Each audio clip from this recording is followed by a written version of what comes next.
Yes, karibu tena ndani ya Media Goma TV, karibu tena ndani ya Media Bukavu TV. Kwa muda wetu habari huyu tunakuletea habari zenye uhakika na habari zenye kamili kwa sasa. Leo ni tarehe 10 mwezi wa 8 mwaka wa 2026. Mashabiki zangu, kumbuka mimi mwenyewe mwanahabari wenyu Nelson ukiniona katika maeneo haya tayari, kumbuka nimekuletea habari zenye uhakika na ninakuletea habari zenye kamili kwa sasa.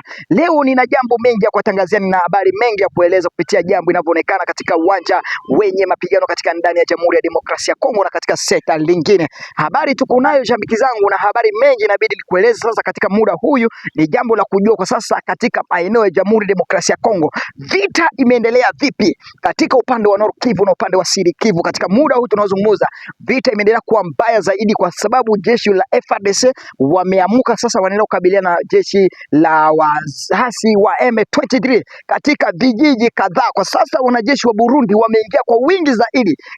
Wanajeshi wa Burundi wameingia ndani ya mji wa Uvira wengi zaidi na kuelekea katika milimani, wanataka kurejesha ama kukomboa katika eneo ya Rwenzori na ndani ya Minembwe. Kutawezekana ama kutenda vipi? Haya yote nitakuja kuwachambulia katika habari tuko nazo, na habari mengi katika muda huyu wa jioni na muda wetu magharibi huyu.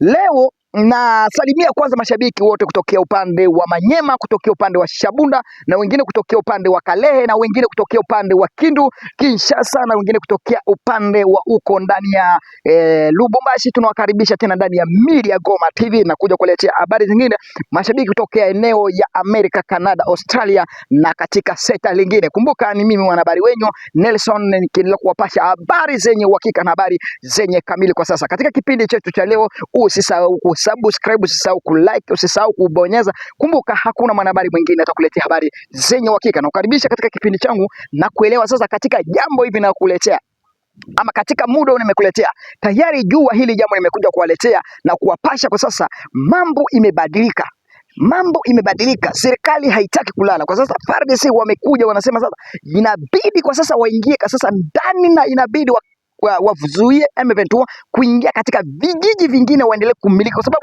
M23 wanataka kuingia vijiji ili wakuje kukipema eneo zote za Nord Kivu na kukipema eneo zote za Sud Kivu. Hatua kitu inaitwa referendum ama tuite nini, referendum itakuwa ndani ya Jamhuri ya Demokrasia ya Kongo. Sasa M23 watakuwa na proximity, watakuwa na uwezo ya kumiliki maeneo zile wamezingatia, na maeneo hizo wamekamata kwa sasa, ili tayari wajue kama sasa jeshi la M23 wamefanya nini, wamezingatia, wamekuwa na sehemu yao. Na ndio maana sasa ili maandamano hili watu wengi hawajui kwa sasa kwa nini FARDC ama kwa nini M23 wanataka kudhibitisha na wanaendelea kusonga katika vita hili. Na kisi viongozi wa Umoja wa Wazalendo wanazungumza kusema kwa kweli M23 kuna vijiji wameingia, kuna maeneo wameingia, kwa sababu wameona hili lengo linavyoelekea, kwa sababu sasa mahali ya watu wanaelekea ni mahali ya kuzingira maeneo haya. Lakini kwa kuzingira maeneo haya, kumbuka kuna viongozi sasa, serikali FARDC haijasema, haioni chochote,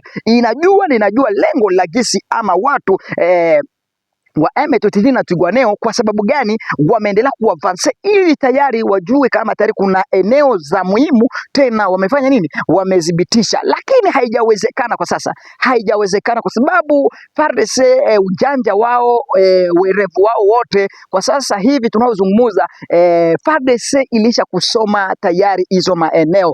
FARDC ilisha kuelewa tayari lengo la M23 ni wanataka nini, kwa sababu kama tayari FARDC imeona kwa sasa lengo M23 wana mpango wa kuingia mara moja Mwenga, na hatua kuingia Mwenga kwa sababu hatua ilikwisha kuavanse katika Kipupu, na FARDC walifanya nguvu yote kwa kuwatandika Kipupu, kuwatandika eneo ya Kimeti, wakawatandika eneo ya Mulima. Kumbuka eneo ya Mulima wako upande moja, kwa sababu mtu asiwadanganye, kwa sababu kuna mtu anasema tayari kumbuka kama kitambo General William Yakutumba alizungumza ati mara moja wanamiliki eneo huko. Kumbuka katika eneo hili huko upande moja kuna zingiro mara moja M23, na upande mwingine na zingiro na jeshi la FARDC. Lakini katika kipindi hii ama katika mada haya ni kuelewa kwa sasa, nimekupasha hili habari na kulielewa na kulitambua katika jambo hili na zingine zenyewe zimekuja kuonekana sasa. Hili ni wapeleka katika uwanja mapambano, kisi imeendelea kuzuka zaidi mapambano. Leo hii vita imewaka moto kwa sababu FARDC kwa sasa hili mimi najiuliza nguvu wametoa wapi?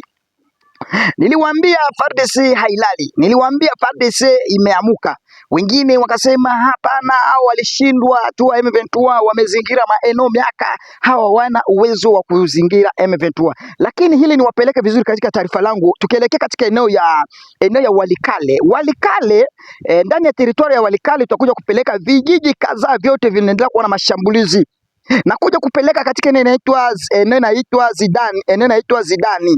Eneo ya Zidani ndani ya Mashite, eneo ya Mashite.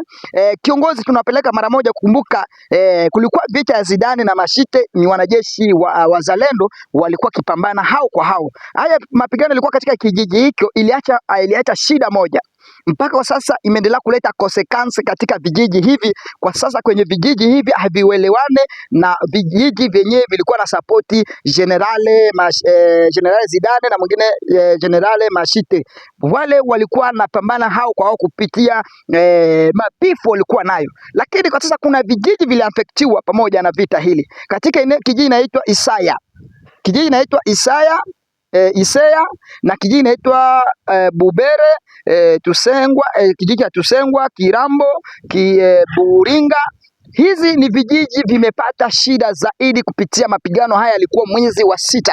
Na kwa sasa gisi nimekuletea katika mwezi jambo limetokea katika maeneo haya tena, kumezuka sasa wakaaji na wakahaji ndio wanaanza kupambana wao kwa wenyewe. Kwa sababu ya nini? Kwa sababu kulikuwa wale walikuwa na support Zidane na wengine walikuwa na support mwanajeshi Mashite.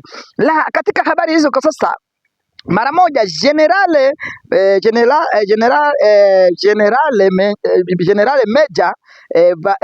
Meja Evariste ameamuka na akaanza kufanya operation huko ndani ya hizo vijiji. Huyo ni kiongozi wa wazalendo, alianza kufanya operation.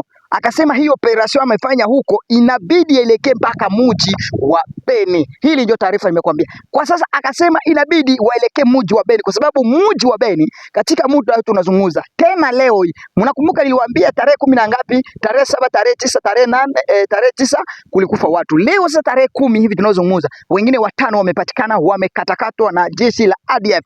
Mpaka Generale Mashete Evariste amezungumza kusema inabidi kwa sasa aanze operation. Amehapa kukula miti ya porini ili akabiliane na wahasi hao wa ADF. Lakini katika mambo gisi inaendelea kusonga kwa sasa, ili watu waelewe, tunakurejea katika eneo tena inaendelea kuwa na mpambano sana katika eneo ya Kalinga Premier na Kalinga 2. Katika maseta hili vita tena imewaka zaidi katika maeneo haya. Katika muda huu tunazungumza, watu wengi hawajajua katika eneo inaitwa Kitavi, eneo inaitwa Ijavi, Kawere, huko tena mtoto wa risasi umeendelea kuwaka huko. Kumbuka hizo maeneo nimekuambia, Kitavi, Kawere na sehemu zingine ni upande wa Siri Kivu. Huko tena nako ni upande wa Siri Kivu. Lakini katika mashambulizi kisa ni la kusunga, ndio habari hili watu waje kuelewa kila jambo kinavyoonekana kwa sasa kwenye uwanja. Watu wengi hawajaelewa ni nini kinavyoonekana katika seta lenye mapigano. Ndio nakuja kukuletea sasa katika eneo inaitwa Kastonde. Eneo ya Kastonde ndani huko Kastonde, eneo inaitwa Kamama, eneo inaitwa Makanata ndani ya Kamaziko.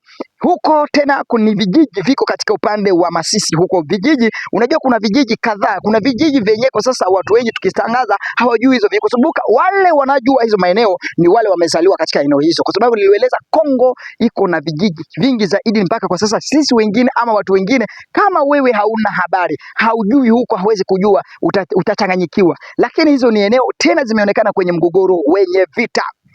Na katika eneo inaitwa sasa, ili niwapeleke sasa, ili mkwe mnajua jambo inavyotupeleka, tutakuja kuwapeleka katika eneo ya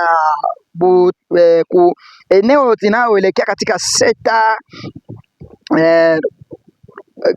linavyoendelea vita, gisi mapambano yanaendelea kusonga.